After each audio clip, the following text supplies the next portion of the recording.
Hi guys, and welcome to my YouTube channel. My name is Zwandara Sibweda, and in this video I'm doing a Q&A on property investments in student accommodation. So I did a video called Creating Wealth Through Property Investments, and people were saying I didn't cover much on student accommodation, which is the project that I just finished. So they requested that I answer some of the questions they posted on the community tab. So I decided to do a video to cover those questions. So before we can get into it, don't forget to like, comment, and subscribe. And I hope you get to learn a thing or two from this video. Okay, so let's get into it. The first question is, does the location really matter? So to be honest, when it comes to property investments, it's all about the location. So if you get the location right, you're most likely going to get everything else right? So the location determines the appreciation value of your property. The location determines the rental value of the rooms that you're going to be building. So location is very important. So get the location correct. And when it comes to student accommodation, location is not very difficult.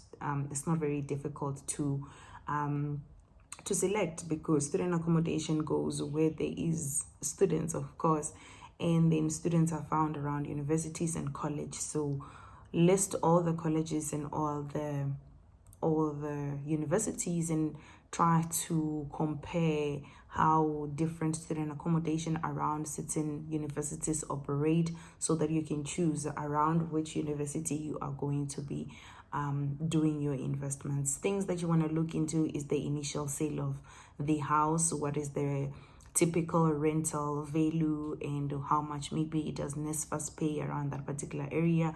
What is the safety? Those kind of things. When it comes to student accommodation, that's what you want to look into. How far is it from the university? Would you need to provide transport as well? Those kind of things. So location, yes, does matter. The second question is, do you reap the reward immediately after tenants move in?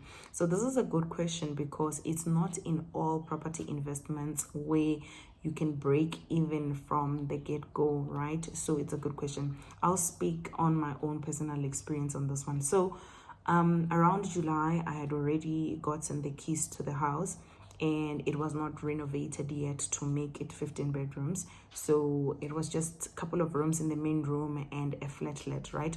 So immediately when I got the keys, I started moving students into the house. Was I breaking even at that point? No, I wasn't. I was not breaking even, but I was generating income that was enough for me to be able to maybe pay the bond. Additional things I was able to do them out of my own pocket.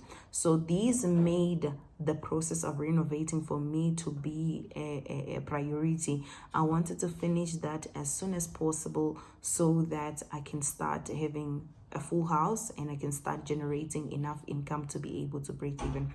So it took me around 3 to 4 months to finish full renovation of the full house, and as soon as I finished renovating, I was able to break even, meaning that it took me about 4 months for me to start breaking even. And that was because I had to renovate to have enough students and to generate more income.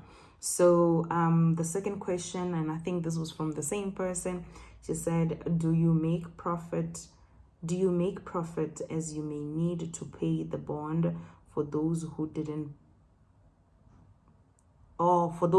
buy property cash? So do I make profit? Yes, I do. I make a lot of it.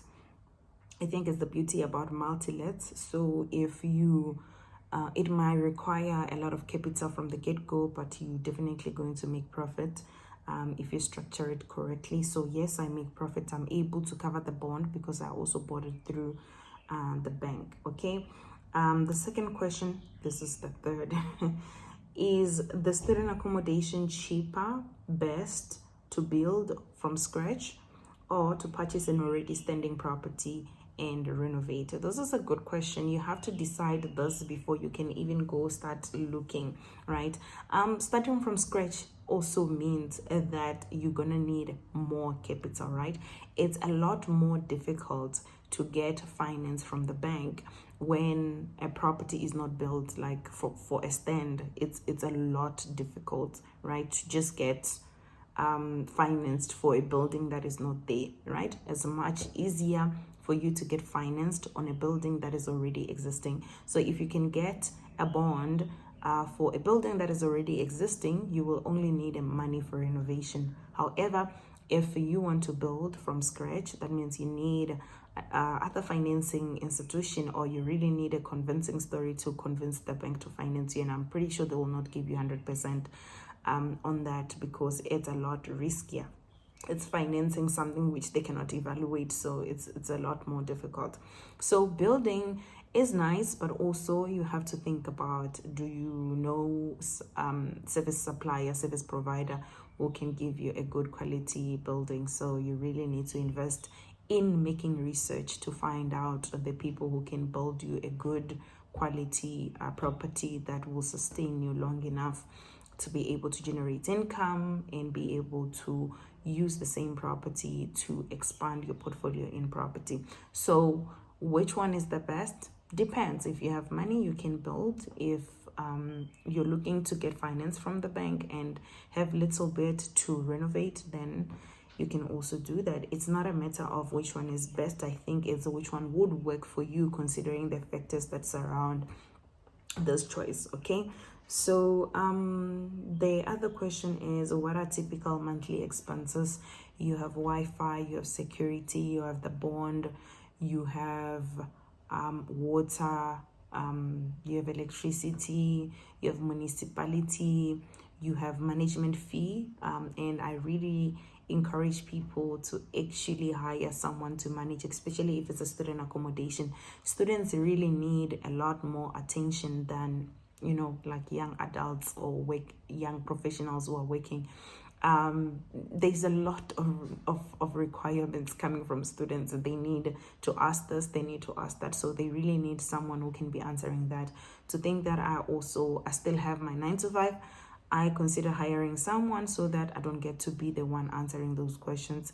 So that person really helps me to think on a higher level and not deal with who stole the cheese in the fridge. Okay, so okay, yeah, that was the expenses. Okay, so what happens to your income when students are on holiday? This is a good question. So there is insurance to cover not shortfall, missing payments, I believe, when it comes to rental, but I don't have that insurance. So for me, I know that student accommodation run on a 10-month basis. It's February to November. December and Jan, guys, really, it doesn't really operate. So what you have to do, and I did this last year, what you have to do is to actually, when you're considering your income, to think of those 2 months, to say, how will I compensate for the expenses that are needed for those 2 months if students have gone home or they've moved out, you know, because really students, school don't work in December and January. However, sometimes students are lazy to move out. So what I do is I actually ask them to pay just half, so that I can just, you know, get enough to pay my expenses, and that really helps. So that's how I plan for it. Another one, this one is coming back. Did you make the profit from onset? No, I did not. The time when I was renovating, I was not making profit. I was actually using my own money to compensate for the expenses that were needed, and I only made more money or enough money or a full house money when I was done renovating, which was 4 months after I received my my house keys and finished renovating. Okay, how long did it take you to break even? 4 months. Why choose student accommodation over all kinds of business? I have had an exposure to other property investments. I managed properties in Pretoria for a while, and I knew how much it made, like a sectional title. So the way it works in Pretoria Central is that you could have a 3-bedroom, which is the one which I was staying in, a 3-bedroom. So for you to make more money, you really have to make them share, right? So that they can pay 800, 700, and that means you can have 4 people in one room. And that's a lot. It's difficult to manage. It's normally dirty.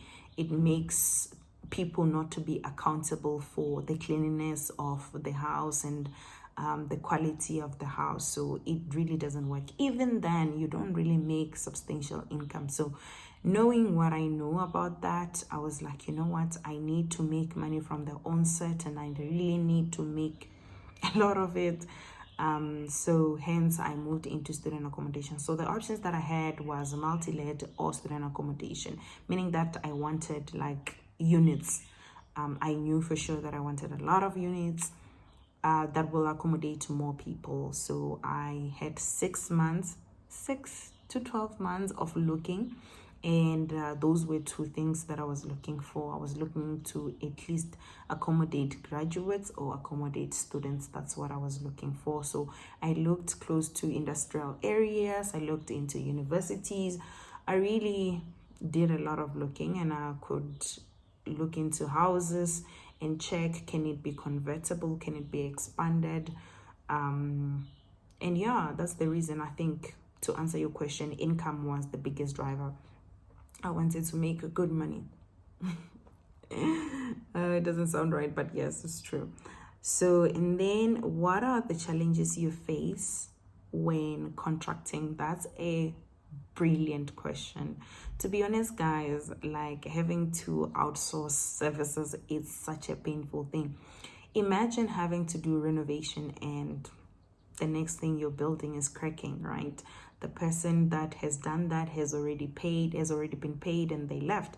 Because the interesting thing about cracks is that they don't come out right away, right? So you have to wait a little bit, and then they start popping up, right? So contracting is such a difficult thing. So, and there's a difference between a builder, and there's a difference between a builder and someone who can renovate, right? These are not normally the same people, or they don't normally do the same thing. If someone can renovate, it doesn't mean they can build. If someone can build, doesn't mean they can renovate, right? So connecting to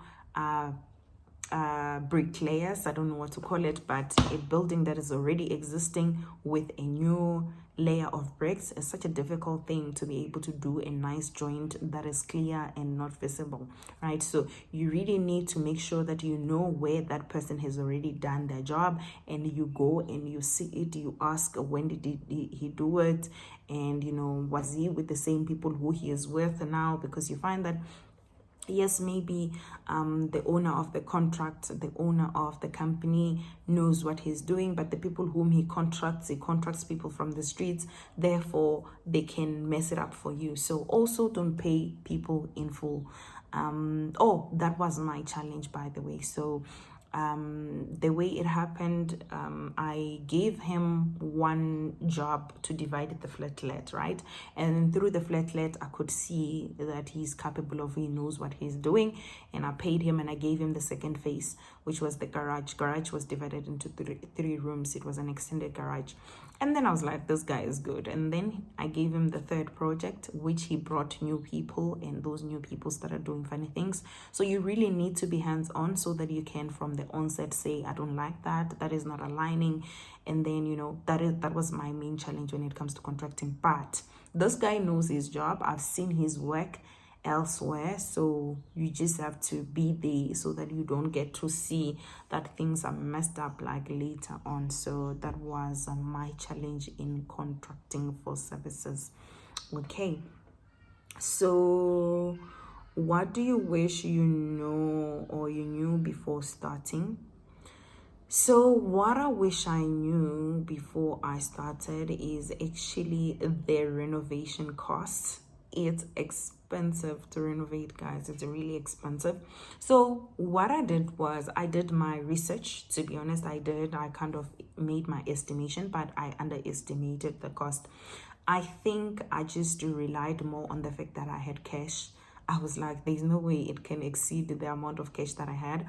But with the planned amount that I had, it was not enough in such a way that I ended up going and taking money from my fixed deposit account. I'm sure you have seen a video while I was talking about the penalties that I was charged while doing that. And yes, I underestimated my renovation cost. You really need to understand the market of the area in which you are going to do this project, because that is going to be the defining factor of the renovation cost that you're most likely to get. Guys, go and look and ask questions to those who have done it, right? And another thing that maybe I wish I knew is the process of rezoning. It's such a painful process. Yeah. So what regrets do you have? I have no regrets. I enjoyed every single bit of it. Zero regret. Another one is how did you get your property? I searched until I found it. I think, I want to highlight the fact that you really need to form relationships with estate agents so that you get an honest one who can understand your dream and vision, so that they can pick things which are aligned with what you want to do, and then you only get to view properties that are aligned with that which you want to view. So that helps a lot. So how big is your yard? Couple of thousands, to be honest. I don't remember the exact square meters. Is it in a township? It's in the Val van der Bijl Park, SE7. How did you finance the entire project, and roughly how much did you spend? So I financed through the bank for the bond, and renovation costed me close to 500,000, I think 480 something thousand. And like I said, it's expensive. How many rooms do you have? It's 15 bedroom, and the square meters of the size of the rooms, I think minimum that a room can be is 9 square meters. Correct me if I'm wrong. It's 9 square meter.